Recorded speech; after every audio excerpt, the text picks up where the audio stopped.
Well, hello again, and welcome back to my YouTube channel. Again, I'm Christopher Garza with Bentley Properties, and this channel is just here to bring you just quality information that can help you make your best business decision. So the topic today that we're going to talk about, I just got back from talking to a seller the other day about waiting for the right shift in the market and kind of what that means, which it means something different for everybody. Whether you're a buyer, seller, investor, it's going to mean different things. So before we get too far into it, I'm going to show you one kind of factor in that. So mortgage rates. Mortgage rates are a huge factor in not only the buying power, but also why a lot of sellers aren't going on the market. They do have a either refinanced or getting into that first home with a super low mortgage rate. Why would you trade a 2 to 3% mortgage rate, depending on what time you got in, if you did get in on those, or refinance during those low times, up to a right now 6.7 average mortgage rates? Doesn't make any sense. And it does say down here, while elevated rates affect the affordability, inventory continues to be one of the biggest factors. Now, without getting too much into that, those are two of the factors that it says right there. I would love if you would like, subscribe, and share. This, again, is just here to bring you quality information to help you make the best business decision for yourself or for your family or neighbors if you actually like them as well. So give them this information. So we'll get right into the statistics. The ones that I'm going to be talking about are specifically not going to be King County or King Snohomish, all the surrounding. It's going to be West Seattle, South Seattle. We have this area marked right here in the yellow. These are going to be the statistics that I'm pulling and what you're going to see through these stats as well. So they are going to be a little bit lower or more skewed than what you might see more of the larger media pushing out. So to get onto that, within that area, we do have 100 new listings, which from last week, you're seeing about 1.5 for every home that's going on the market. 1.5 homes are coming off the market. This week, what we saw is a little bit more than that. We got about 1.75, 1.76 to be technical, for every home that's going on. And you also right here see 35 homes that have been reduced.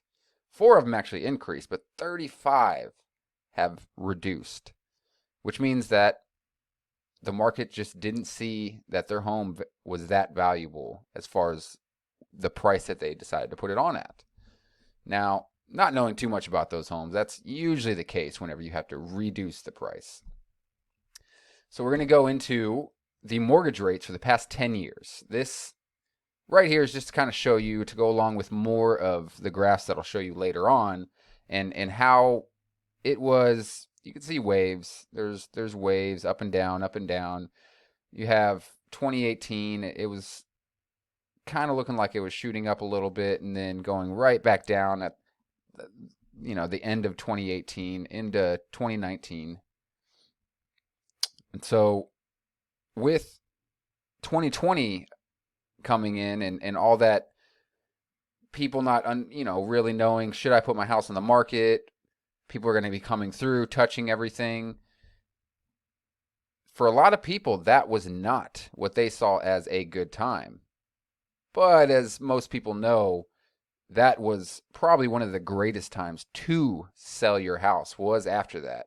Now, getting into a new home might have been a little more difficult. And that's another factor, is if you do sell your home, you have to most likely purchase either up, or if your kids are coming out, maybe you're just going to downgrade a little bit, but you're going to have to get into a new home.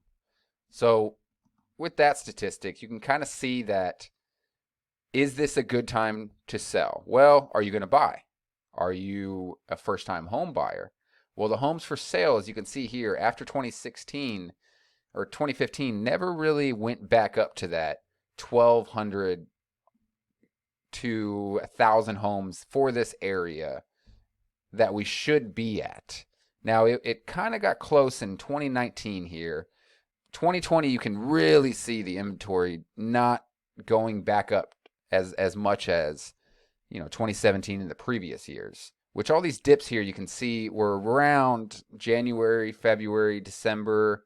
A lot of the times when the real estate market would slow down a little bit. Not a lot of people wanted to put their homes on the market during the holidays, people walking around. Instead, they wanted their families to come over, maybe celebrate Christmas at their house. So you'll see these normal dips in the market as to why not a lot of these homes were for sale. 2020, a little bit after that, you can kind of see it was a little bit different, and it almost started mirroring in certain ways because interest rates were so low. It started mirroring the interest rates. So you can see pending here, even with pending around December, January time, you see these lulls where it goes down, kind of dips down. And then in 2020, 2021, the people that did decide to go on the market, middle of it, lots of pending sales right here. So those people were rewarded, and not only rewarded with, the fact that they decided to go on the market and, hey, my home actually did sell. Everybody's wearing masks. Don't touch any of this stuff. That was a scary time. Now, scary time, but percentage of list price to original price around that time, as you can see in 2020, started going up. And right before, I want to say, it was around June right here on this statistic. About a month or two after the interest rates shot up from 3.3% all the way up to about 5.3, I want to say, somewhere around that area. You can see that the percentage of original list price went from 118 all the way down here to about 94%, 95% is what it went down to. So this was a huge, huge decline, and that had a lot to do with interest rate. It didn't have anything to do, as you can see from the previous slide, with the number of homes that were on the market. It didn't have anything to do with pent-up buyer demand. It mirrored the actual interest rates, which was kind of interesting because all those years prior, nothing really mirrored it as much as what we saw here. So a lot of people are saying, well, why would I want to know all these stats? As a buyer, during that time, you had a lot of competition, so much competition that the price range that you had to look at would actually have to have been lower than what the mortgage amount could give to you, due to the fact that the escalated prices will probably put you out of the competition for that home. So as a seller, that's awesome, but sellers have to most likely move somewhere. So was it awesome for them, or was selling their home at such a high price and then maybe picking through the already picked through homes to find a place to live, maybe that wasn't ideal? So as a first-time home buyer, the market right now, from what it shows, not a lot of competition due to the higher interest rates. Maybe it is a great time for a first-time home buyer to be looking for a home. Now, you can always refinance later with this higher interest rate that's going on right now, but you're not going to be fighting a bunch of other buyers and escalated offers. Now, in well-priced homes, our Bentley Properties team is seeing multiple offers. And sadly, we've lost out on a couple of these multiple offers due to the competitiveness of the market and the pent-up buyer demand that's still going on right now.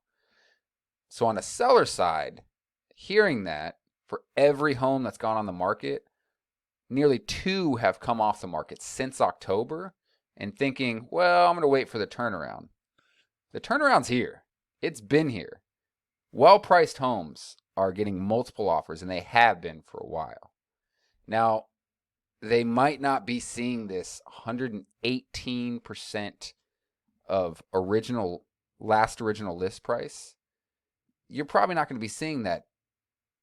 I'm not going to say when, because I'm not exactly sure when, but that might be what's on a lot of people's mind is, oh, well, my neighbor a year ago got 118% of his list price. So I'm waiting for the market to turn around to that. Well, there was a lot of factors that had to do with that. One major one, as you can see from the graphs, was the interest rates. The interest rates really got people to say, I want to lock in this interest rate. I need to get into a home. Let's just go out and purchase this home. Was that a great idea? Who knows? But for investors, now investors are a little bit different. They don't have to sell their home and then live in another home. What they're looking at is their bottom line. So maybe around this time is not the best time due to the fact that, yeah, there are a lot of higher interest rates. There is a little bit less competition in the market as far as the buyers that are out there, but they're really looking at the bottom line. With that huge hike in interest rates, it might not be the best time for them.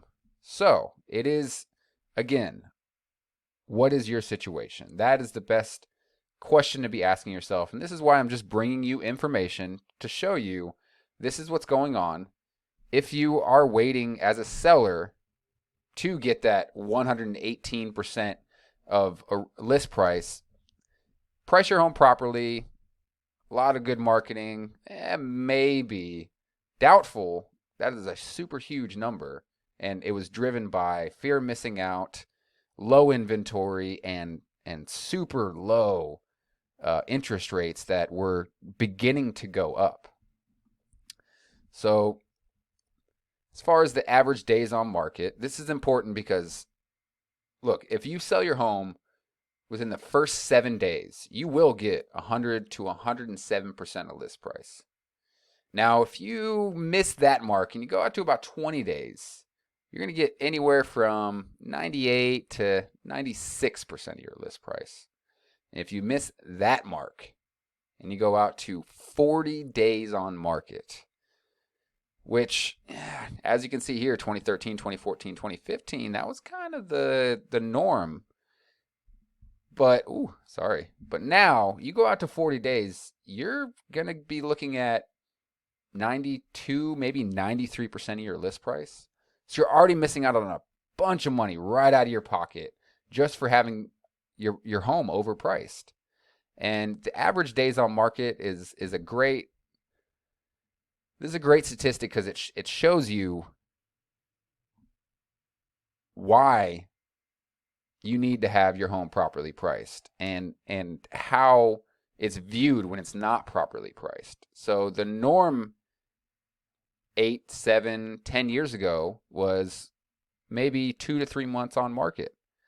Now, in about 2016, as you can see there, it started to lower a little bit, raised back up, but 2020 to 2021, your average days on market was super low in this area.